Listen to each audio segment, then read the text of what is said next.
With me, the head of the Homicide Squad, Detective Inspector Tim Day. Good morning. Good morning, Neil. Is this unusual? It's not unusual to have spikes, I guess, in terms of homicides workload. It is a spike. Yeah, and I think we see over the last few years, and the homicide rate certainly within Victoria has been pretty consistent between 50 and 80 over the last decade or so. Some years you might have a few more. This year we've got a few more than we did last year, but then within a month's time we could have a few less. And it ebbs and flows. Our work is not constant. We don't get a call, every Wednesday afternoon and Friday afternoon. We might get 3 one day, and we might get none for 4 or 5 days. But it's running at between 50 and 80 for the past decade. Yeah, pretty much. That's what the figures show. Well, that's quite a positive thing because the population's increased significantly over a decade. Yeah, so Victorians' population's increased, I think, somewhere in the order of 3% in the last year. So if you look at that pro rata, and if you look at organic growth in terms of homicide, and if it was to maintain stability, you'd expect a rate per 100,000 to increase slightly with that population increase. But again, on any given week, we might have more than we had this time pro rata last year compared to, and then 4 weeks later we might have less. Are there any times which are traditionally worse? I think, like all policing, our service demand increases toward the weekend and later in the week, and that will be around. More people are out and about. Thursday night, Friday night, Saturday night. I guess there's a greater potential for violence on those nights because of the use of alcohol and the like. But I would suggest that in terms of homicide itself, because the motivators are so varied, there's no real day that one time is busier than another. We have capacity constraints, obviously, in terms of when we roster people on call to deal with them and who's in the office and who's not. But we work around that internally. But I was reading today about, I know there is an increase in domestic violence around times of major sporting events, for example, the theory being that the attacker gets drunk, team loses, gets angry, and domestic violence erupts. Do you see that as a link at any time? I think big sports events, grand final time, that sort of thing. In terms of domestic violence, I can't really comment on the correlation between those sporting events and the increase in domestic violence, because of course there's many episodes of domestic violence that don't result in homicide. So as I say, in terms of homicide itself, it's as varied as, I guess, the motivators are as varied as the 7 deadly sins, and the timing of those you can't predict. Domestic violence has had enormous attention, a lot of effort put into it. Now, we have had several examples where domestic violence is alleged in recent weeks. Do you think we're making any ground in terms of reducing high-level domestic violence, or any domestic violence, but particularly high-level? I've got no doubt that we are. Really? When you look back, I think, into the 70s and into the 80s, there's some that described even the homicide squad as the domestic squad back in those days. And I think that the majority of homicides cases back then were domestic related. When you look at the type of workload that we have now, there are far less homicides we investigate as overall compared to what we were back in the 70s and 80s. And I think that's as a direct result of both the police and the community commitment, the government commitment to tackling family violence. How many people do you have all up in the squad? So I have just over 40 detectives and 10 detective sergeants and 4 detective senior sergeants and myself. Okay, so that's 54? Yeah. 55. Is that up or down on previous years? Because you've been involved for some time. Yeah, so I was at homicide back in from 2000 as a senior detective for 5 years. Then went out for a while, and then came back again as a detective sergeant, and then running one of the crews during as Jeff Maher left and went and did Black Saturday for a period of time, so another 5 years or so, and then back as the OIC. The numbers at homicide have varied from time to time. I think our greatest challenge is at homicide is about the volume of work that we have, and it's probably not just simply a simple equation of we get more homicides year to year, the challenge I have as the officer in charge is the legacy files.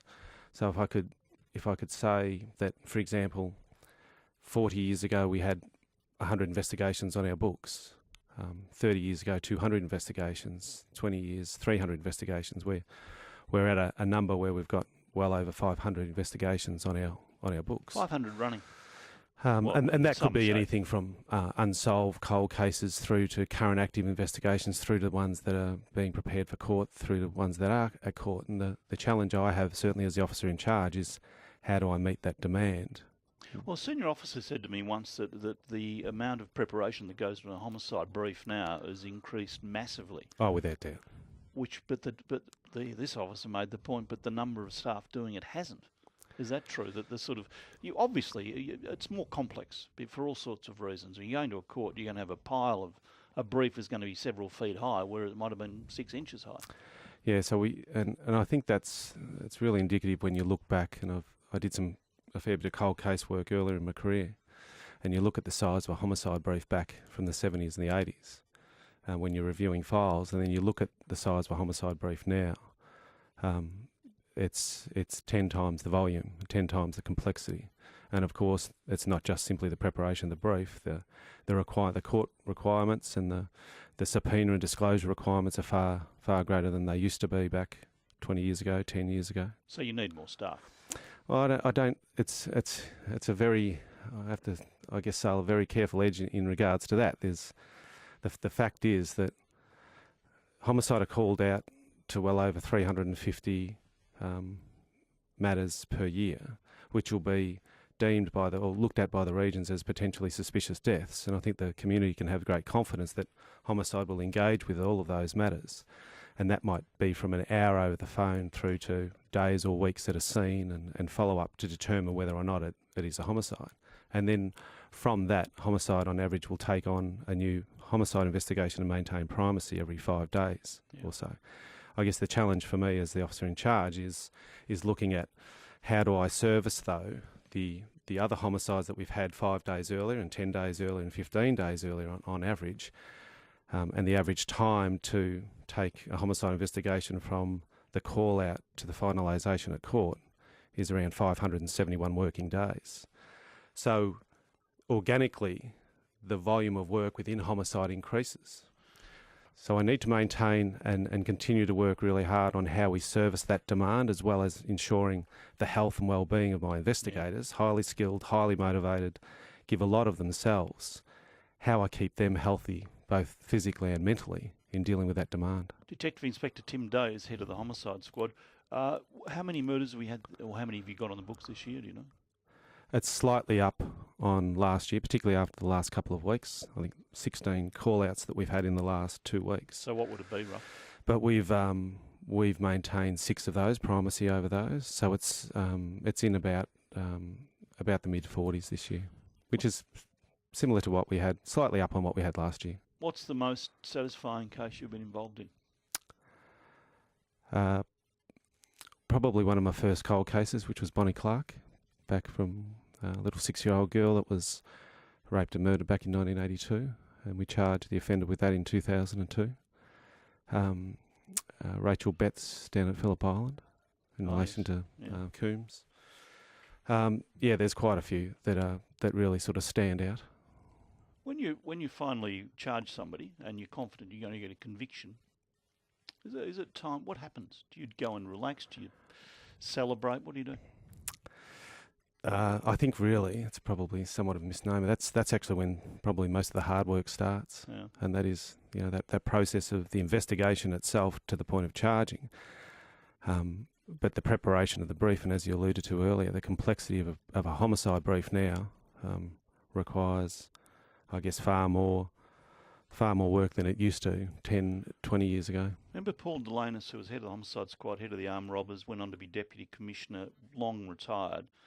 I knew him quite well, and there was a murder still unsolved, or still nobody charged, in Dandenong Road, Caulfield area. A woman found dead in the house.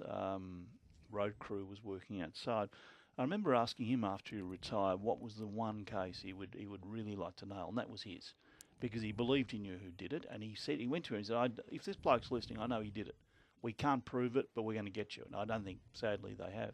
Is there one in your mind, you say, if I could solve one, it's that one? Probably not. Probably not. I think that they're all, and I have to continue to feel this way, they are all as important as one another. They're all alike. And that's right. And if we can continue to solve and continue to work on our cold case load and continue to solve those ones that are coming in the front door every 5 days or so, that's certainly what our squad's focused on. Fair enough. Anything we can help with? Anything at the moment that we can do? No, nothing particular that I can talk to you about today. I'm just immensely proud of the work being done by my people. And as I say, it's a balance between trying to meet the community expectations, keep the community safe, as well as look after the health and well-being of the people who are. They'll work until they drop if I let them. Well, you know that we'll help at any time we can. We're here. I'll give you my private number if there's anything I can do. But I've known a lot of homicide detectives over the years, and most of them debriefed in a bottle. Doesn't happen anymore. No, I think that day sort of changed. I think we recognise that that's probably not the healthiest way to deal with it. Can be fun, though. Yeah, occasionally. Thank you very much for your time. As I said, if we can help, let me know. You're welcome. Detective Inspector Tim Day, head of the Homicide Squad.